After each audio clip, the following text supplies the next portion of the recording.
Kurtz. And, you know, if you're going to miss the show, you got something else to do on Sunday, DVR it and watch it later. And we've enjoyed having you along for the ride. It seems like there's so much Trump news now, it's hard to keep up.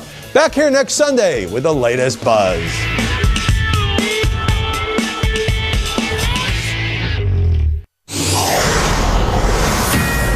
Good morning. This is a Fox News alert. I'm Kelly Wright in New York. We continue to keep an eye on a very dangerous and potentially deadly situation out in California this morning. Officials there have ordered some 188,000 residents near the 770-foot tall Oroville Dam in the northern part of the state to evacuate the area immediately. That is because, as they put it, a hazardous situation is developing. An emergency spillway on the 50-year-old dam has become severely eroded due to heavy rainfall, and it could fail at any moment, unleashing uncontrolled floodwaters from Lake Oroville toward homes in the valley below. The California National Guard is providing 8 helicopters to assist with emergency spillway reconstruction. The helicopters will also be available for search and rescue Monday near the Oroville Dam.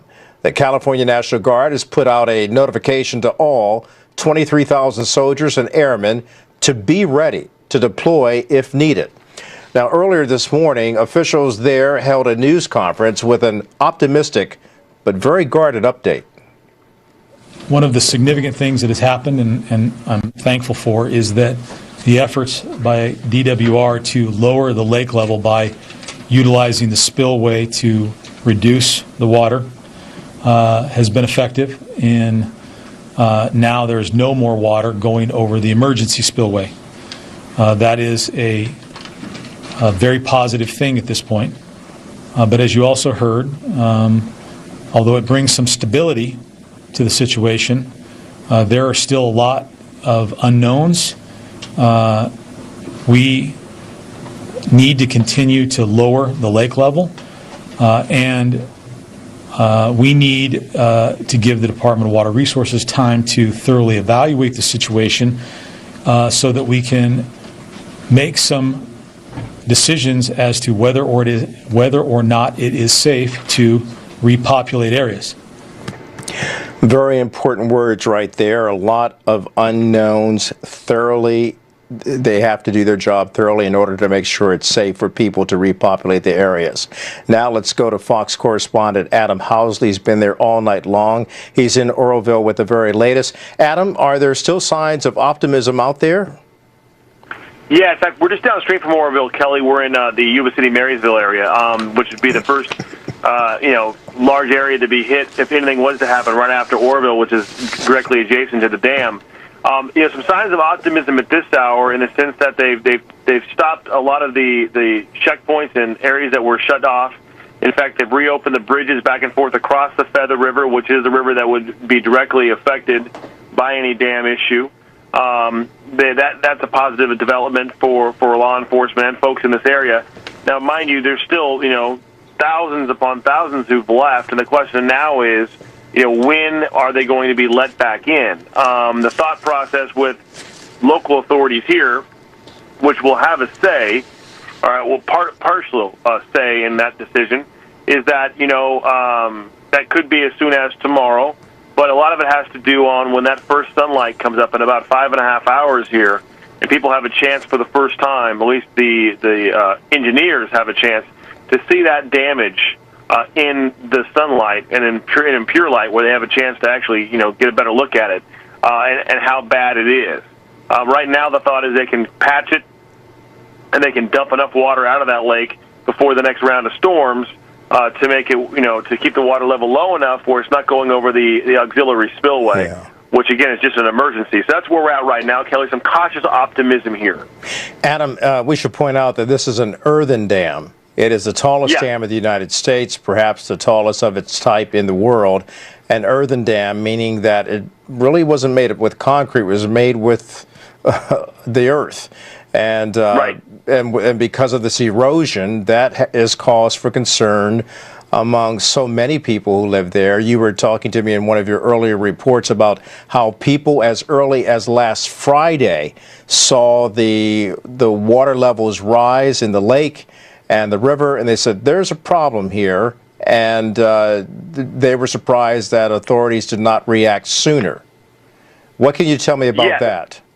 Yeah, in fact, a lot of people, they're not obviously officials, but they're folks that know the dam, know the area, been here their whole lives or a significant amount of their lives, and some actually official capacity.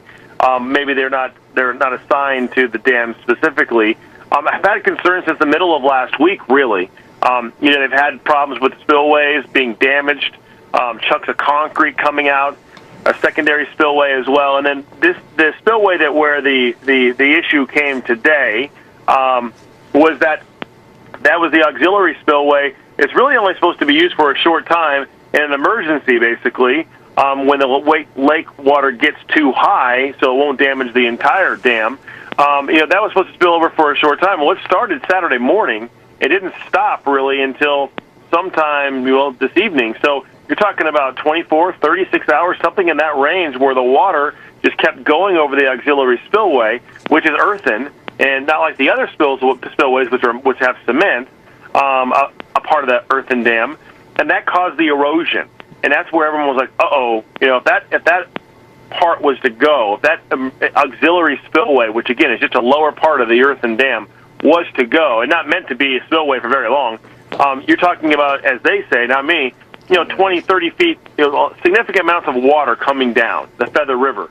And that is, if you draw a line from the Feather River from Oroville Dam to Sacramento, those are all the cities that have been evacuated or had partial evacuations.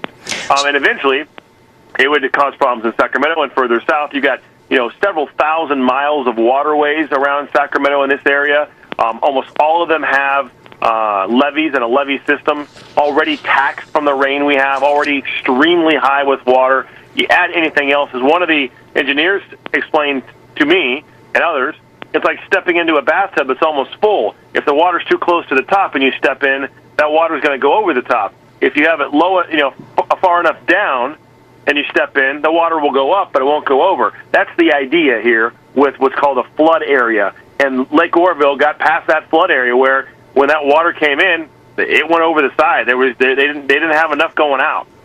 Adam, first thing tomorrow morning when it's the first light, engineers will be out there to take a look at everything and assess the damage again to figure out what they can do in terms of filling in or repairing that piece of or that large gaping hole on the spillway, if they can repair that. But the bottom line is, does it suggest, and you were talking about the residents seeing chunks of concrete in the water, that would suggest that perhaps some erosion is going on beyond what engineers have seen.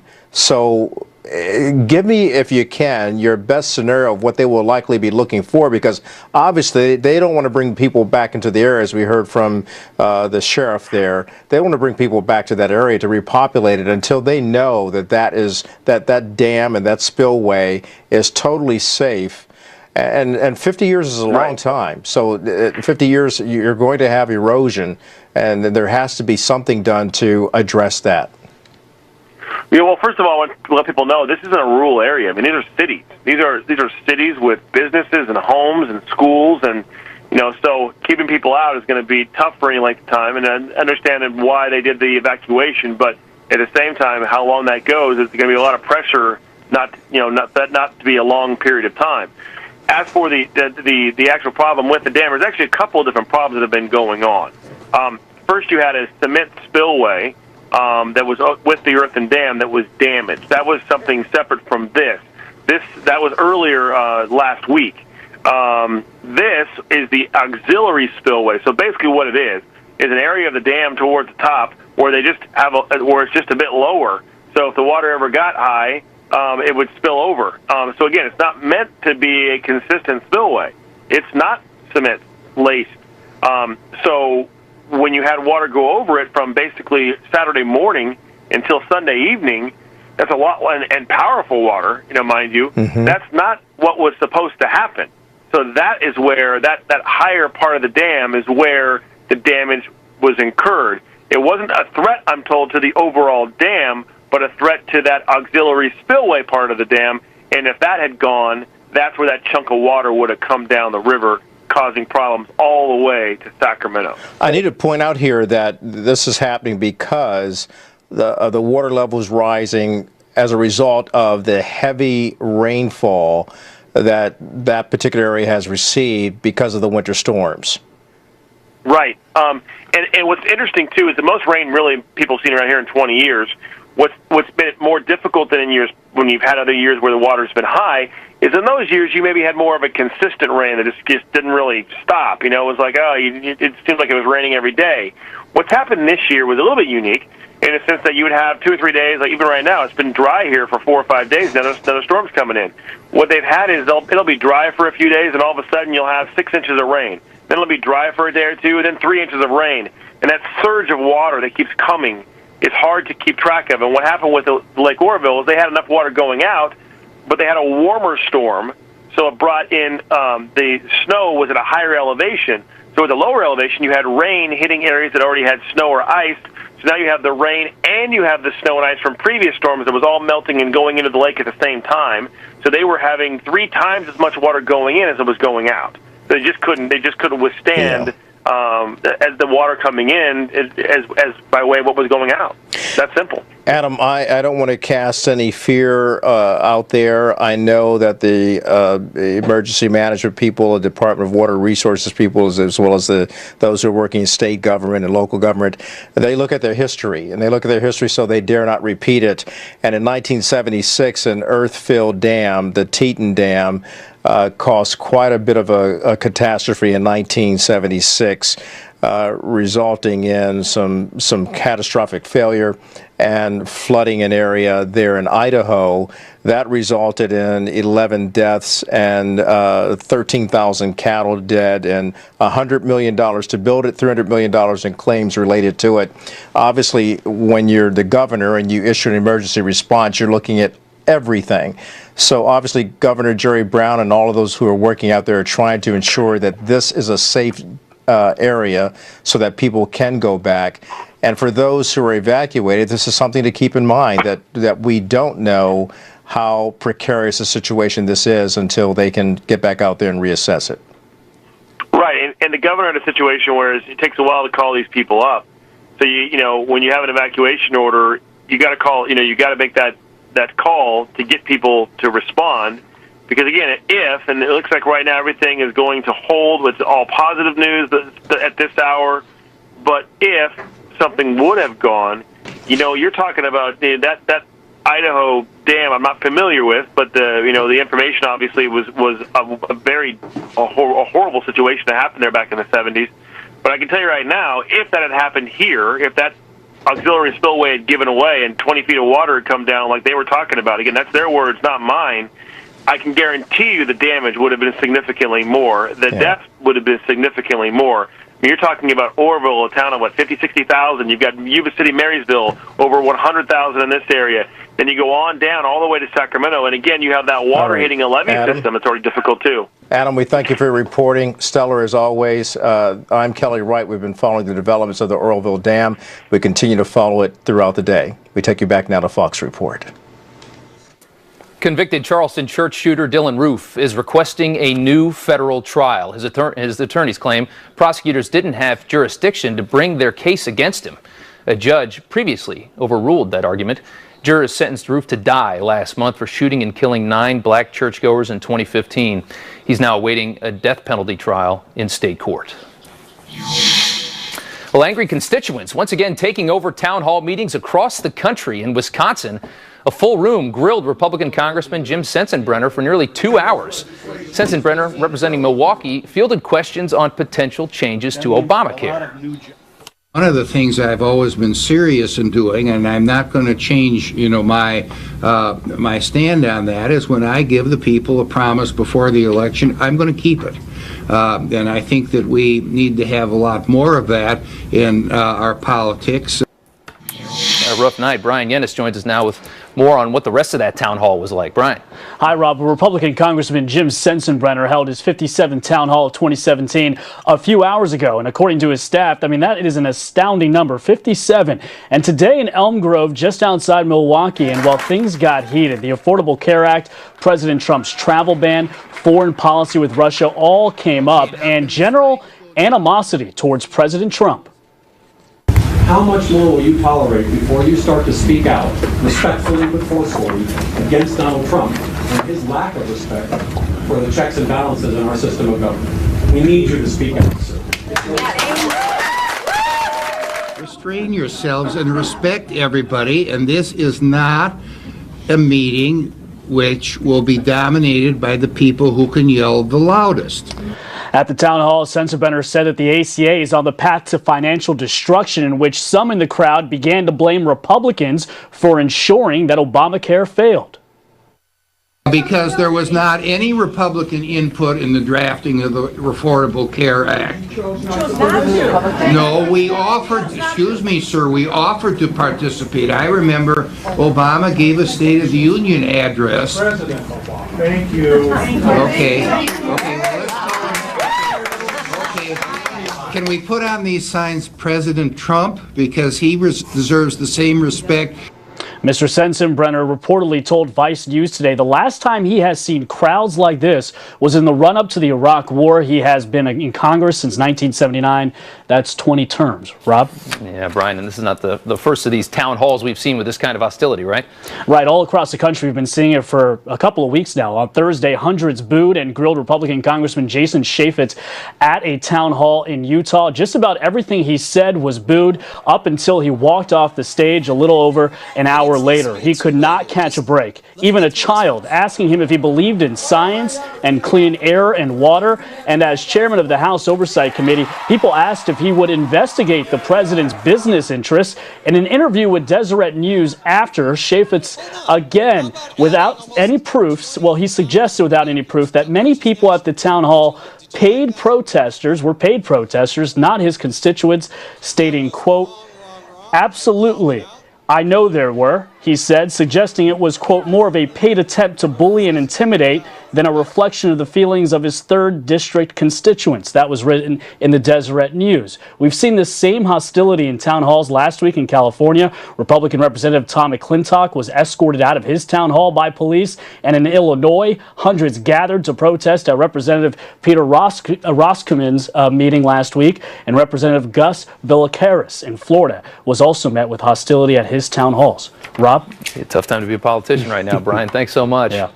Lawmakers are vowing to keep a close eye on the new leadership as President Trump continues to fill his cabinet. So far, the president, only half of his cabinet picks have been confirmed.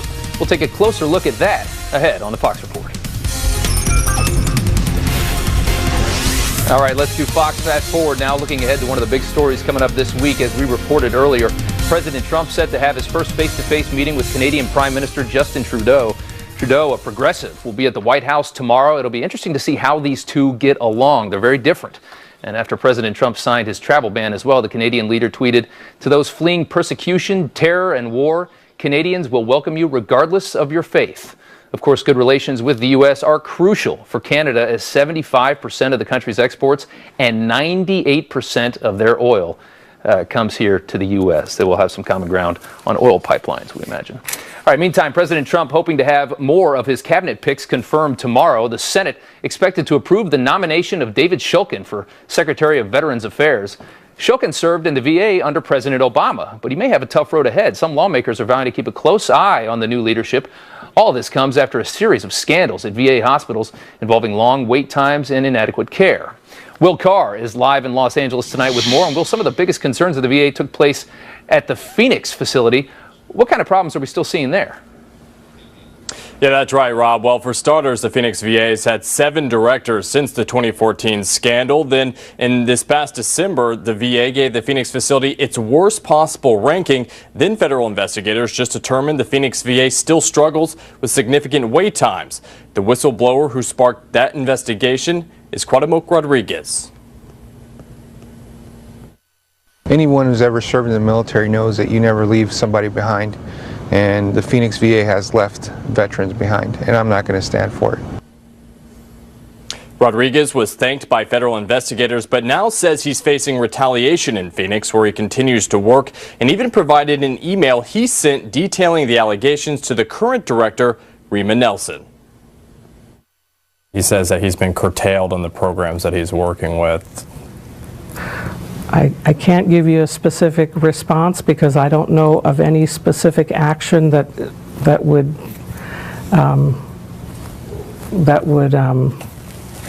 I don't know, specific response that would address that directly. Despite the recent problems, Nelson tells us the Phoenix VA is making significant progress and that she has an open-door policy for whistleblowers. But some veterans question if she's the right person to lead because she ran the St. Louis VA from 2009 to 2013 when they had a number of problems, including having to notify more than 1,800 veterans they may have been exposed to hepatitis and HIV. Senator John McCain wondering out loud to me why they couldn't get somebody with a clean slate. But, Rob, last year David Shulkin said the VA actually looked at those issues and saw a leader. Rob. And will our senators doing anything to help?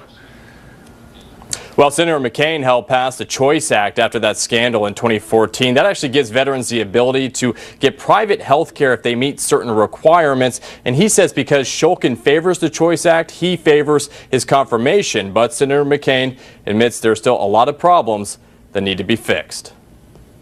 Are there abuses of whistleblowers that still exist? I certainly can't assure you that that has been eradicated, and that's why we got to stay on it, and that's why we have to have congressional oversight, and that's why it's a national shame that we haven't done a better job. Shulkin has said that increasing trust in the VA is one of his top priorities. Rob. Okay, Will, thank you so much. Well, it took a change in Senate rules to get the Treasury Secretary nominee this far in the confirmation process. So what kind of fireworks can we expect when he goes for a full Senate vote tomorrow? Plus, the partisan divide on full display in Washington on just about every issue so far in the Trump administration. So will it take a toll on the president's relationship with Congress? We'll see. That's all still ahead here on the Fox Report.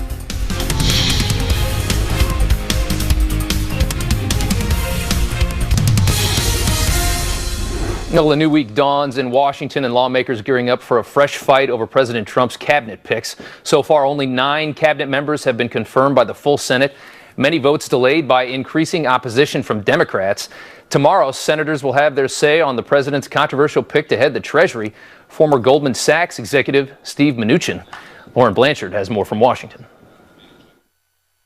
Well, the fight on Capitol Hill these last few weeks to confirm President Trump's cabinet have not been pretty. Slowly but surely, the members are being confirmed, but the Trump administration says the holdup is hurting Americans, while Democrats say they're just doing their due diligence. We can't stop these nominees. We know that. We're going to use our time to make sure that people understand the background of these individuals, their commitment to the agency that they are being appointed to, and so we can hold them accountable. On Monday, the Senate is voting on former Goldman Sachs executive Steven Mnuchin to be the next Treasury Secretary. This as a handful of other nominees are in a holding pattern on Capitol Hill, now waiting for the Senate to schedule a vote on their confirmation. Well, they lost the election. They're in the process of losing their mind.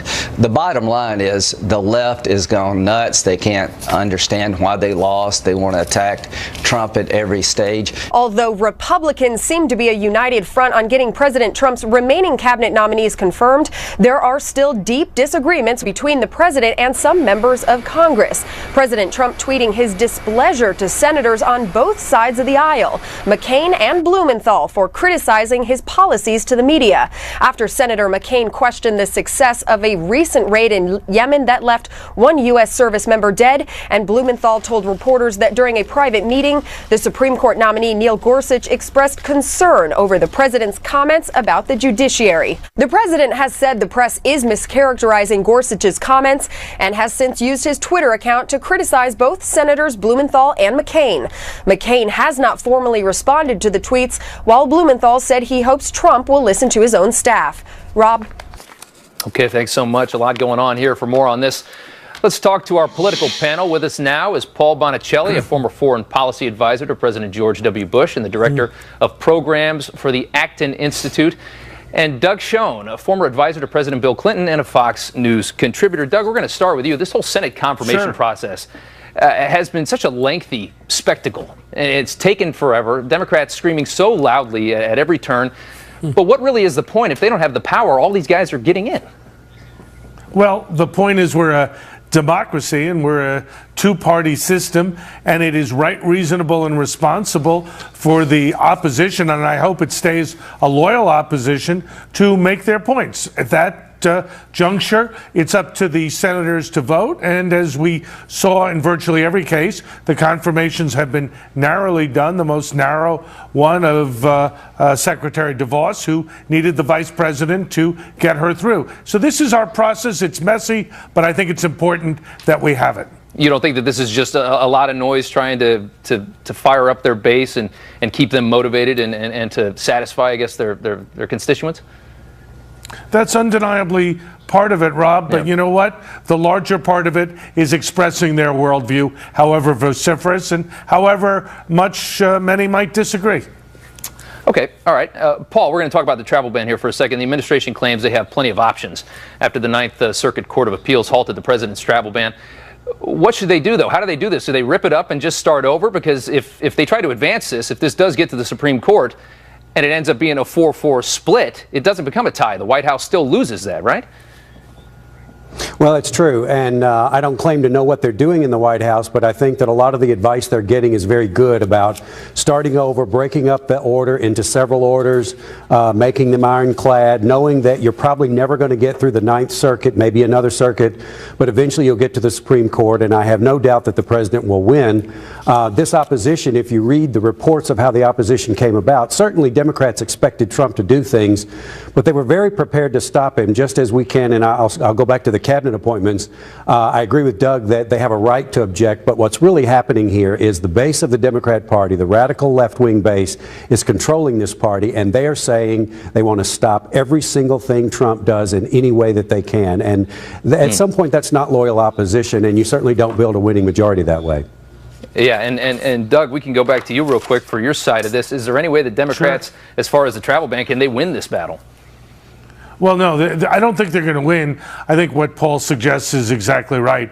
They've got to start over. They've got to do discrete initiatives that will pass constitutional muster. It's undeniable the president has the constitutional right to do this. The problem was the last order was done too quickly, wasn't sold to the American people, and it was overly broad. That being said, Paul raises a real question. The opposition has to be loyal opposition. To oppose just for the sake of opposition, as you suggested at the outset, Rob, is not healthy, not constructive, and helps our adversaries. Okay, Paul, let's talk about Michael Flynn here for a second. National Security Advisor, just in for a couple of weeks now. We've got this alleged conversation with Russia that everybody's talking about now, and it's getting a little bit ugly. Are they making too much? Is the media making too much of this thing, I should say? I think that I don't think the media is making too much in the sense that they're asking these questions. The problem is the administration is not going to answer. If Stephen Miller didn't respond in any fulsome way today and deferred to the vice president and other White House officials and talked about early next week, I really think we're looking at a Monday or Tuesday sometime next week that we'll hear more about it. I wouldn't know how to read more into that other than what we've heard. Does it seem like they're just kind of trying I'd read more into it. I think it's worse. Yeah. Look, they have on tape a conversation with the Russian ambassador where he apparently talked about sanctions when he made it clear he wouldn't and shouldn't and apparently didn't.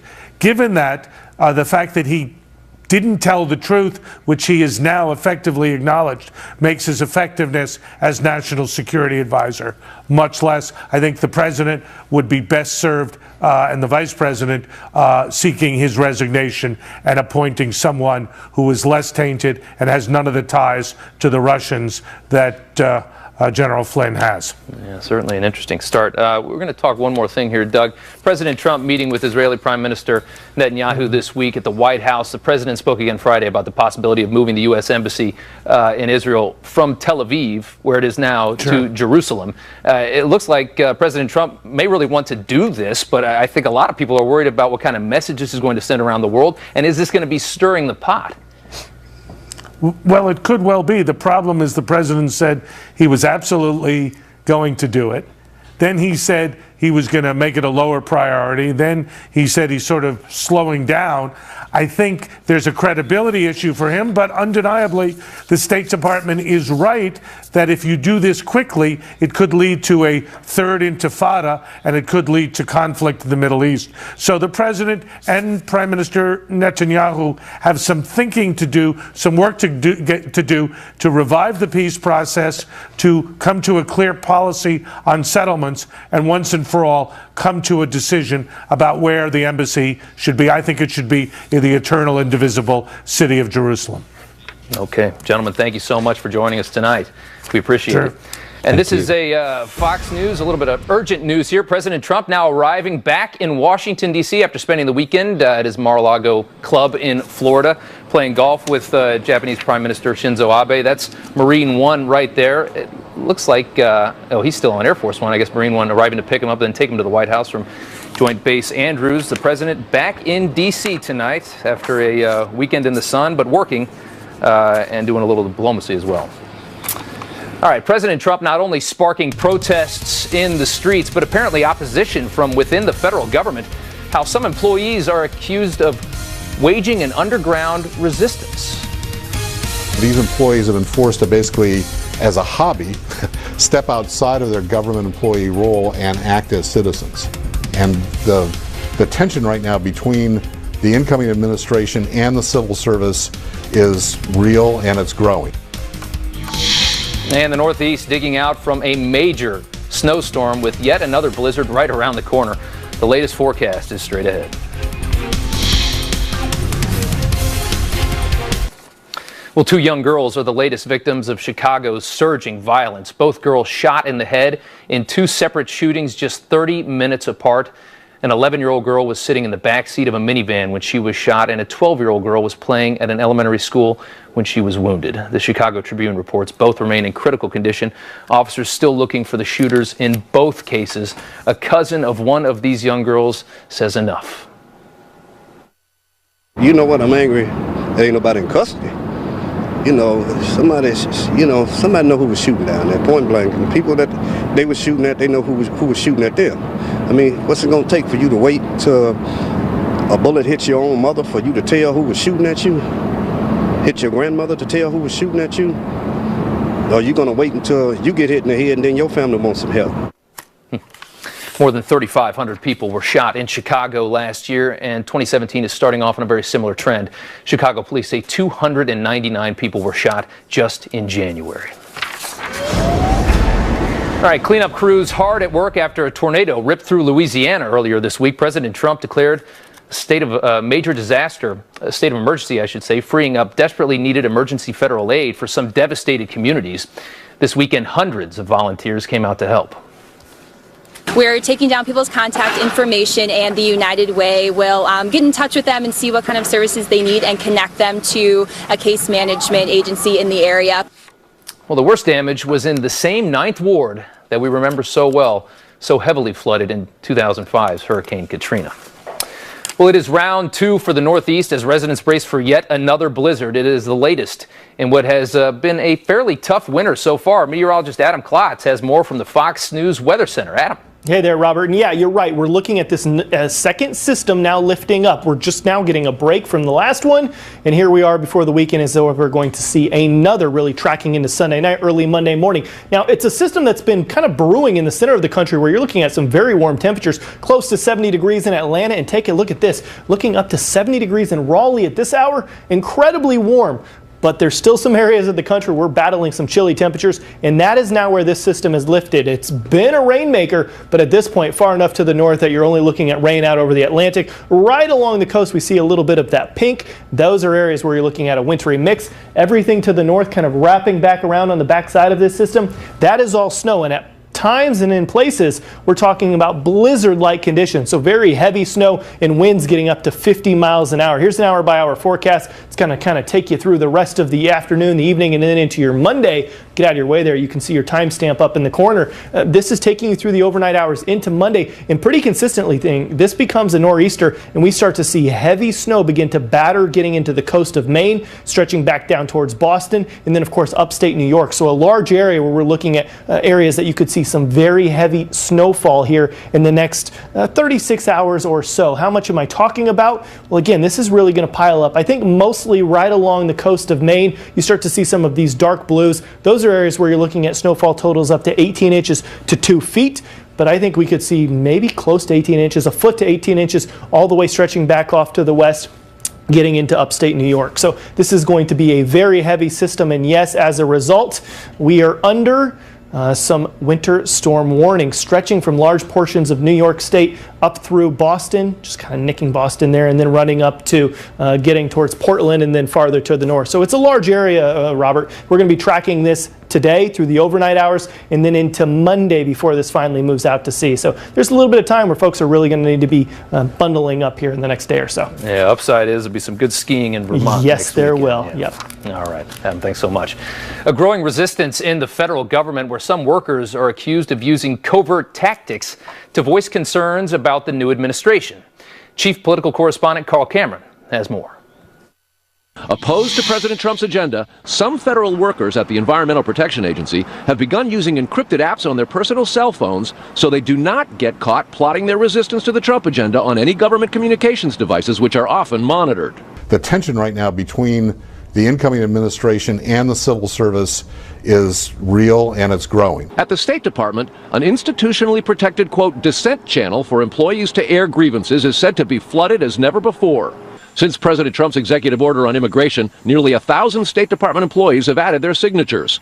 Secretary of State Rex Tillerson knows Foggy Bottom is rattled. We cannot let our personal convictions overwhelm our ability to work as one team.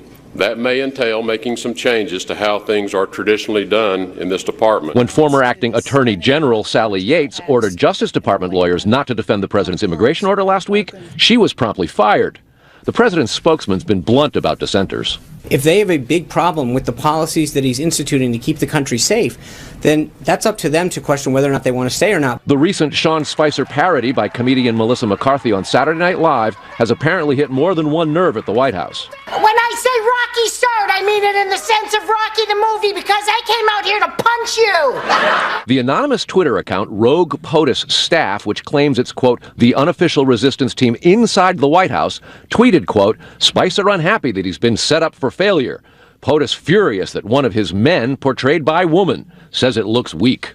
Government watchdog groups say they're swamped by potential whistleblowers. We're hearing this like daily. We're flooded with calls from people who are really concerned about whether they're going to be forced to essentially violate the law. Federal employees in the Departments of Labor, Agriculture, National Parks, and more are creating new private email accounts outside government systems to communicate with members of Congress, the media, and the public about the Trump agenda. The White House calls it leaking. They call it transparency. In Washington, Carl Cameron, Fox News. Well, the hottest music artists filing in for the 59th Annual Grammy Awards tonight. Two superstars, Beyonce and Adele, will face off for tonight's top categories. Coming up, we're going to have some predictions live from the red carpet. But first, the music world also in mourning tonight at the loss of jazz singer Al Jarreau. We're told the legendary musician died today in Los Angeles at the age of 76. Jarreau had just announced his retirement from touring because of exhaustion. The Milwaukee native leaves behind a legacy that spans 5 decades. Jarreau won 7 Grammys and remains one of the few artists to have won the award in 3 separate genres: jazz, pop, and R&B. He was best known for his 1981 hit, We're in This Love Together. Well, the 59th Annual Grammy Awards are just minutes away, but before the show kicks off, let's get you a preview of tonight's showdown between Beyoncé and Adele. The big question, will Beyoncé finally capture one of the only major awards missing from her trophy case, and that is Album of the Year? Michael Tamero, host of In the Fox Light and Fox Senior VP of Marketing, is live there on the red carpet. Michael, that suit's much nicer than mine. Big Rob Schmidt, where are you? Should be here. This has your name written all over it, this scene. The red carpet is just heating up. Lady Gaga's made her way in. Katy Perry, who's performing tonight, made her entrance. And Adele, who's up for 5 nominations, walked a little earlier tonight. We're minutes away from music's biggest night of the year. But here's a look at what you can expect. Music's biggest names are taking center stage for the 59th Annual Grammy Awards. That show's just loaded, you know. I mean, Adele, Bruno Mars, Katy Perry, these great duets with people like Carrie Underwood and Keith Urban, The Weeknd and Daft Punk. As an academy, it's in our purview to tribute and do it right. Those unique Grammy moments, the unexpected pairings and unique performances. And then anytime an artist steps on the Grammy stage, they want to give the performance of a lifetime. They don't love you like I love you. Beyoncé leads all nominees with 9 nods, followed by Kanye West, Drake, and Rihanna with 8 nominations each. All eyes will be on Adele and Queen Bey, who are going head-to-head in the major categories. It's really all going to come down for Album of the Year to Adele and Beyoncé, who are also up in Record and Song of the Year. I do think Lemonade by Beyoncé will win Album of the Year. In Record and Song of the Year, Formation is up by Beyoncé, but I don't think that's going to win. I think in those categories it's going to go to Hello by Adele.